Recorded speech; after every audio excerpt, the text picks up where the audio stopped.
In the last presentation, we looked at graphing logarithmic functions. In this presentation, we are going to talk about evaluating logarithmic functions. So remember that logarithms are the inverse of exponential. We have some basic logarithmic rules. The first one that we have is log base b of a equals x can be written as b raised to the x equals a. We can do kind of an around the world thing. This is the one that I prefer to use. For me, working with logarithms, my mind hasn't fully wrapped around it, so for me it's easier to convert into an exponential equation. Some other rules that we are going to use in this section. Another one that you might see is if you see log base b of b to the x, we have log base b and an exponential with base b cancel and leave me with just the exponents. The last rule that we are going to use is something called the exponential property of equality. And what it says is if the bases are the same, then the exponents have to be the same. So just like when we worked with fractions, if we have the same bases, we can cancel them out and just are left with x equals y.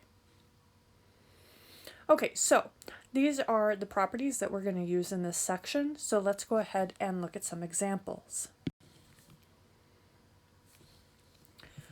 So I'm going to use the definition of a logarithm to evaluate the following.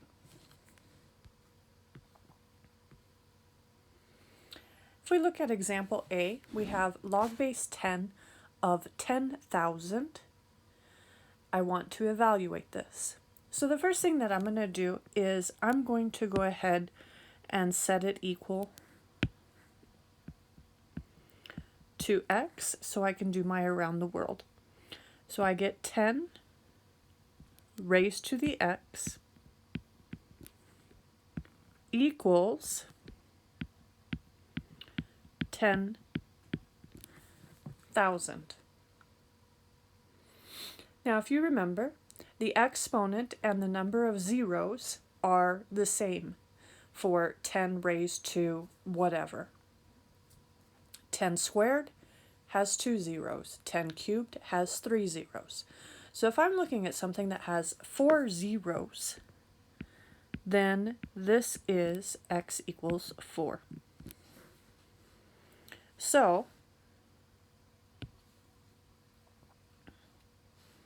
what does that mean?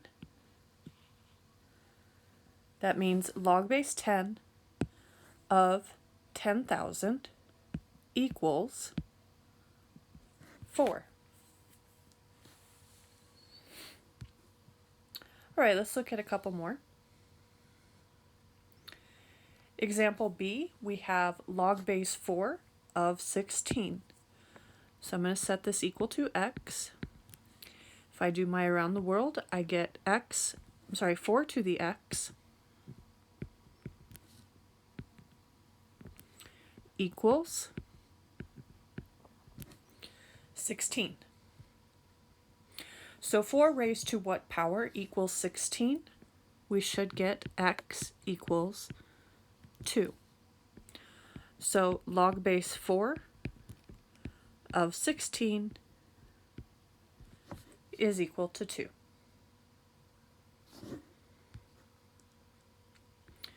All right, for C, we have log base 2 of 32. If we set this equal to x, we get 2 raised to the x equals 32.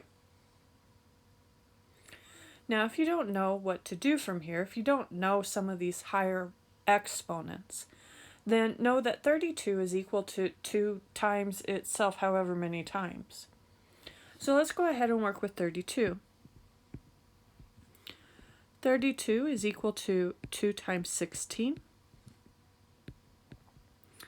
16 is equal to 2 times 8.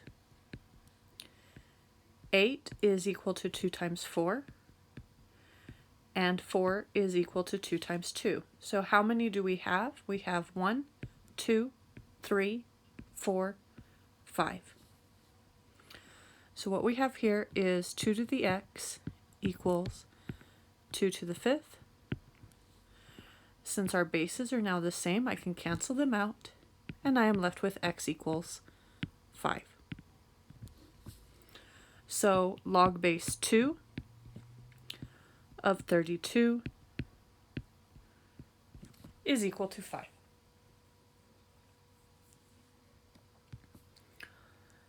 All right, one more basic one. Let's look at log base 5 of 1. So I'm going to set this equal to x. If we do our around the world, we get 5 raised to the x equals 1. So what can I raise 5 to in order to get 1? Well, this one is going to be 0, because anything raised to the 0 power is 1. So what do we have? We have log base 5 of 1 equals 0. All right, so those are some basic ones. Let's go ahead and step it up a little bit. Let's look at log base 3 of 1/3. So for this one, my first step is still going to be the same. I want to convert to an exponential, so I'm going to write this as 3 to the x equals 1/3. Now, one of the things I notice on this is I'm going from a whole number to a fraction, which means we got some reciprocal action going on. This is going to mean negative exponents. Since I didn't do anything with the 3 other than put it in the denominator, my exponent is going to be -1. All right, so what does that mean? That means log base 3 of 1/3 equals -1. Okay, let's try another one. We have log base 4 of 1/64. I'm going to set this equal to x. I get 4 to the x equals 1/64.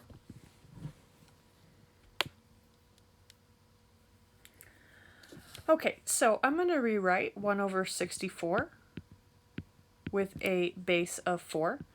The first thing I know is that, again, I'm going from a whole number to an x to a fraction, which means negative exponents. Now I want to rewrite 64 as 4 raised to something. Again, if you're not sure, let's go ahead and factor it. This is 4 times 16, and 16 is 4 times 4. So how many 4s do we have? We have 1, 2, 3. So this is 4 to the -3. Again, I can cancel my bases because they are the same now, and I am left with x equals -3. So what does that mean? That means log base 4 of 1/64 is equal to -3. Okay, so those are some examples involving fractions. Let's go ahead and look at some other ones.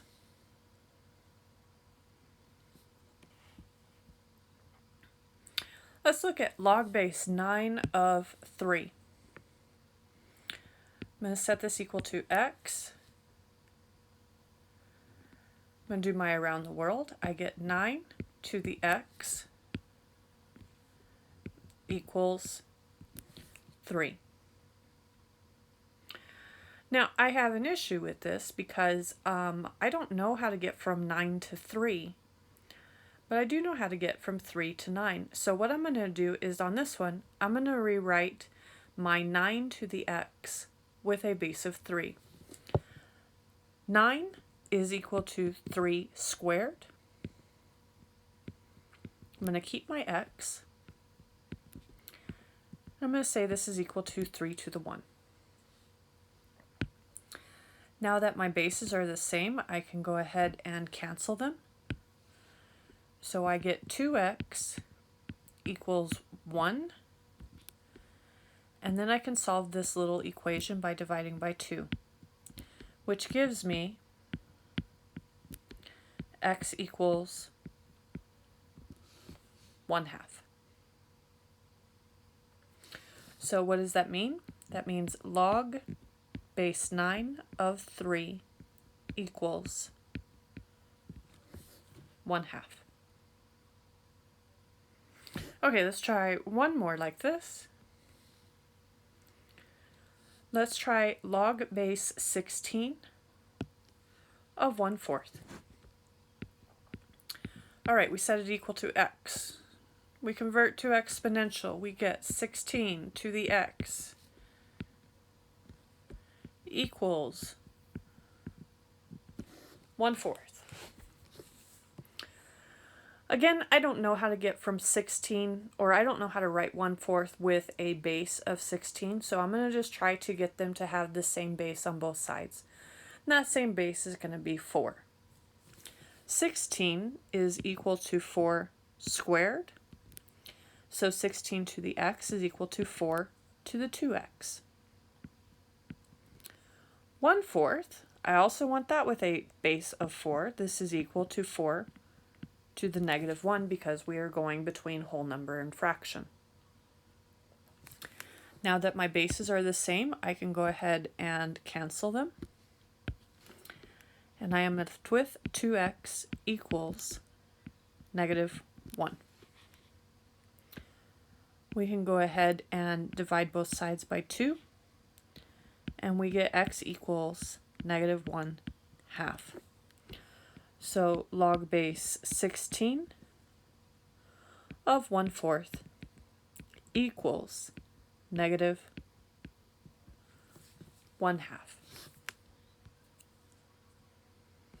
All right, a couple more. Let's try log base 1/2 is equal to 8. So if we go ahead and set this equal to 0, set it equal to x, we get 1/2 raised to the x equals 8. All right, again, this can be a little bit confusing. I don't know how to write 8 with a base of 1/2. So I'm going to kind of work both sides of the equation here. I know 1/2 is equal to 2 to the -1. So I'm going to rewrite this as 2 to the -1x. And I know that 8 is equal to 2 cubed. We can cancel our bases. We are left with -1x equals 3. And now I can divide by -1 to both sides, and we get x equals -3. So log base 1/2 of 8 is equal to -3. All right, last one, we have log base 1/5 of 5. We set it equal to x. We convert to exponential. We get 1/5 raised to the x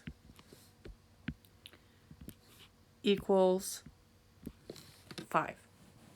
And the only difference between these two things is they are reciprocals, which means that my exponent is going to be -1. So we get log base 1/5 of 5 equals -1.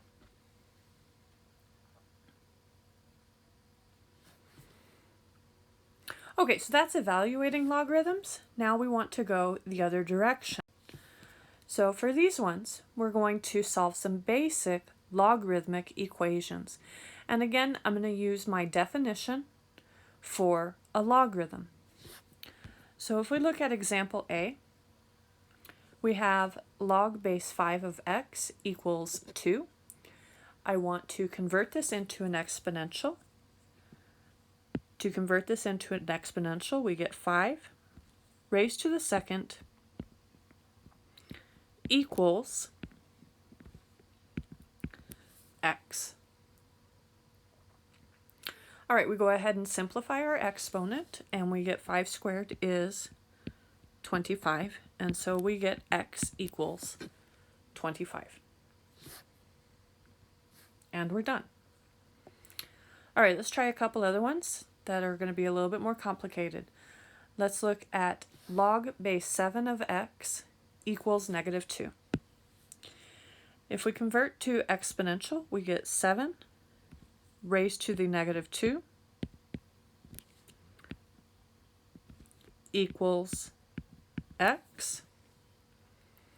I have a negative exponent, which means I want to take the reciprocal. So I want 1 over 7 squared equals x, and then I can go ahead and square, and we get 1 over 49 equals x. All right, that takes care of B. Last example. Let's go ahead and look at log base 16 of x equals 1/2. So if we convert into exponential, we get 16 raised to the 1/2 equals x. Now, what are fractional exponents? Remember that fractional exponents are roots. So I can rewrite this as a root. This is the same thing as what is the square root of 16. And the square root of 16 is 4. All right, so that's what we got. For those of you who are wondering why did we want fractional exponents, this is where our fractional exponents come in. It's very hard to sit there and say log of 16 of x equals square root. That's not possible. And so that's where we bring in our fractional exponents. All right, so that takes care of basics of logarithms. In the next section, we're going to look at properties of logarithms. So take a break, and I will see you back shortly.